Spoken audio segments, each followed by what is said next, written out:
प्रधानमंत्री नरेंद्र मोदी ने न्यू शिक्षा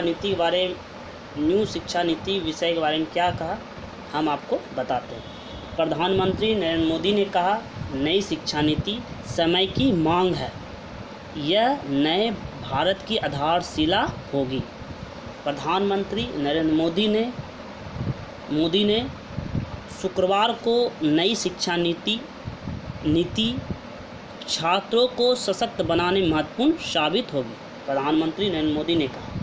तो राष्ट्रीय शिक्षा नीति के बारे में एक सम्मेलन को संबोधित करते हुए उन्होंने इस नीति के समग्र क्रियान्वयन पर जोर दिया। प्रधानमंत्री ने कहा कि इस सम्मेलन से नई शिक्षा नीति के बारे में और अधिक जानकारी मिलेगी, जिससे इसके बेहतर क्रियान्वयन में मदद करेगी।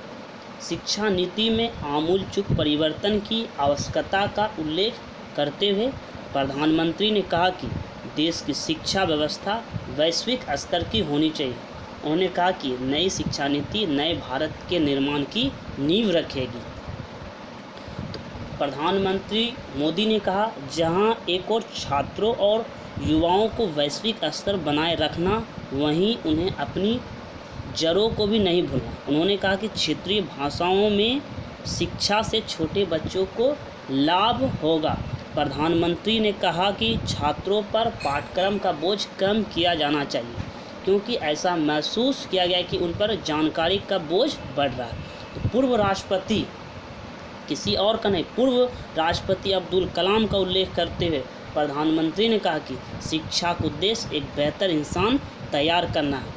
बेहतर भारत बनाने के लिए तेज़ी से सुधारों पर जोर देते हुए उन्होंने कहा कि छात्रों को जिज्ञासा और प्रतिबद्धता वाले जीवन के लिए प्रयास करना चाहिए। प्रधानमंत्री ने कहा कि नई शिक्षा नीति में शिक्षकों के ज्ञानार्जन पर भी जोर दिया गया, क्योंकि शिक्षक ही प्रबुद्ध छात्र तैयार करते हैं। उन्होंने नई शिक्षा नीति पर प्रश्नों और संदेहों का स्वागत किया। उन्होंने कहा कि अब छात्रों को अपना पाठ्यक्रम बदलने की सुविधा होगी, उच्च शिक्षा पर कोई बंधन नहीं होगा।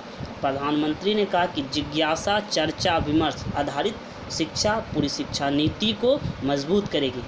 जिज्ञासा, चर्चा, विमर्श आधारित शिक्षा। उन्होंने इस नीति को तैयार करने में लगे समय का विचार विमर्श का उल्लेख किया। तो प्रधानमंत्री कल क्या कहा नई शिक्षा नीति के बारे में हम आपको बता दिए।